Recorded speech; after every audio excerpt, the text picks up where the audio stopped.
ಹೇ ಸೀತಾರಾಮ್ಗೆ ಸ್ವಾಗತ. ನಾನು ನಿಧಿ ರಾಠೋಡ್. ದಕ್ಷಿಣ ಆಫ್ರಿಕಾದೊಂದಿಗೆ test match ಅನ್ನ ಆಡ್ತಾ ಇರುವಂತಹ ಟೀಮ್ ಇಂಡಿಯಾ ದಕ್ಷಿಣ ಆಫ್ರಿಕಾಗೆ ಶಾಕ್ ಕೊಟ್ಟಿದೆ. ಬೌಲರ್ಗಳ ದಾಳಿಗೆ ದಕ್ಷಿಣ ಆಫ್ರಿಕಾ ಧೂಳಿಪಟದಂತೆ ಹಾರೋಗಿದೆ. ಕೇವಲ 23 ರನ್ಗಳಿಗೆ ಆಲ್ಔಟ್ ಆಗೋಗಿದೆ ದಕ್ಷಿಣ ಆಫ್ರಿಕಾ.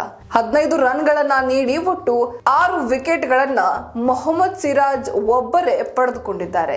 ಈ ಪಂದ್ಯದಲ್ಲಿ ಮೊಹಮ್ಮದ್ ಸಿರಾಜ್ ರವರ ಆಟ ಏನಿತ್ತು, ಪ್ರದರ್ಶನ ಏನಿತ್ತು, ಹೈಲೈಟ್ ಆಗಿದೆ. ಬನ್ನಿ ಹಾಗಾದ್ರೆ ಯಾವ ರೀತಿ ಇತ್ತು ಅವರ ಮ್ಯಾಚ್ ಅನ್ನೋದನ್ನ ನೋಡೋಣ. ಮೊಹಮ್ಮದ್ ಸಿರಾಜ್ ಅವರ ಅಬ್ಬರದ ಬೌಲಿಂಗ್ ದಾಳಿಗೆ ಆತಿಥೇಯ ದಕ್ಷಿಣ ಆಫ್ರಿಕಾ ಟೀಮ್ ಇಂಡಿಯಾ ವಿರುದ್ಧದ 2ನೇ ಟೆಸ್ಟ್ ಪಂದ್ಯದ ಮೊದಲ ಇನ್ನಿಂಗ್ಸ್ ನಲ್ಲಿ 55 ರನ್ಗೆ ಆಲ್ಔಟ್ ಆಗಿದೆ. ಮೊದಲ ಪಂದ್ಯದಲ್ಲಿ 32 ರನ್ ಅಂತರ ಕಾಯ್ದುಕೊಂಡಿದ್ದ ಮತ್ತು ಜಯ ಸಾಧಿಸಿದ ದಕ್ಷಿಣ ಆಫ್ರಿಕಾ ತಂಡಕ್ಕೆ ಸಿರಾಜ್ ಬೌಲಿಂಗ್ ಭಾರಿ ಆಘಾತವನ್ನ ಉಂಟು ಮಾಡಿದೆ. ಇನ್ನಿಂಗ್ಸ್ ಆರಂಭಿಸಿದ ಏಡನ್ ಮಾರ್ಕರಂ ಹಾಗೂ ಡೀನ್ ಎಲ್ಗರ್ ಅವರನ್ನ ತಂಡದ ಮೊತ್ತ ಒಂದಂಕಿಯಲ್ಲಿರುವಾಗಲೇ ಸಿರಾಜ್ ಔಟ್ ಮಾಡಿದ್ದಾರೆ. ನಂತರ ಬಂದ ಟ್ರೆಸ್ಟನ್ ಸಬ್ಗೆ ಜಸ್ಪ್ರೀತ್ ಬುಮ್ರಾ ಪೆವಿಲಿಯನ್ಗೆ ಮರಳು ಕಳುಹಿಸಿದ್ದಾರೆ. ಬಳಿಕ ಮತ್ತಷ್ಟು ಅಬ್ಬರಿಸಿದ ಸಿರಾಜ್ ಟೋನಿ ಡಿ ಜಾರ್ಜಿ, ಡೇವಿಡ್ ಬೆಡಿಂಗ್ಹ್ಯಾಮ್ ಅವರನ್ನ ಕಟ್ಟಿ ಹಾಕಿದ್ದಾರೆ. ಇನ್ನು ಕೈಲ್ ವೆರೆಯನ್ ಮತ್ತು ಮಾರ್ಕೋ ಯೆನ್ಸೆನ್ ಅವರ ವಿಕೆಟ್ ಗಳನ್ನ ನಿರಂತರವಾಗಿ ಉರುಳಿಸಿದ್ರು. ಈ ಮೂಲಕ ಟೀಮ್ ಇಂಡಿಯಾ ಮೇಲುಗೈ ಸಾಧಿಸಿತು.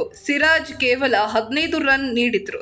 ಇಷ್ಟರಲ್ಲಿ 6 ವಿಕೆಟ್ ಗಳನ್ನ ಪಡೆದುಕೊಂಡಿದ್ದಾರೆ. ವೃತ್ತಿ ಜೀವನದಲ್ಲಿ 2ನೇ ಟೆಸ್ಟ್ ಆಡುತ್ತಿರುವ ಮುಕೇಶ್ ಕುಮಾರ್ ಹಾಗೂ ಬುಮ್ರಾ ತಲಾ 2 ವಿಕೆಟ್ ಅನ್ನ ಪಡೆದ್ರು. ಇದರೊಂದಿಗೆ ಆತಿಥೇಯ ಆಟಗಾರ ಅಥವಾ ಆತಿಥೇಯ ಆಟ ಕೇವಲ 23.2 ಓವರ್ಗಳಲ್ಲಿ ಅಂತ್ಯ ಕಂಡಿದೆ. ಭಾರತ ತಂಡದಲ್ಲಿ 2 ಬದಲಾವಣೆಗಳನ್ನ ಮಾಡಲಾಗಿದ್ದು, ಆರ್ ಅಶ್ವಿನ್ ಬದಲಿಗೆ ರವೀಂದ್ರ ಜಡೇಜಾಗೆ ಸ್ಥಾನ ನೀಡಲಾಗಿದೆ. ಹಾಗೆಯೇ ಶಾರ್ದುಲ್ ಠಾಕೂರ್ ಬದಲಿಗೆ ಮುಖೇಶ್ ಕುಮಾರ್ ಅವರಿಗೆ ಸ್ಥಾನವನ್ನ ನೀಡಲಾಗಿತ್ತು. ಇದಾಗಿತ್ತು ಈ ಹೊತ್ತಿನ ಸ್ಪೋರ್ಟ್ಸ್ ಅಪ್ಡೇಟ್. ಮತ್ತಷ್ಟು ಅಪ್ಡೇಟ್ಸ್ಗಾಗಿ ನೋಡ್ತಾ ಇರಿ ಹೇ ಸೀತಾರಾಮ್. ಇದು ಸತ್ಯದ ಕೈಗನ್ನಡಿ.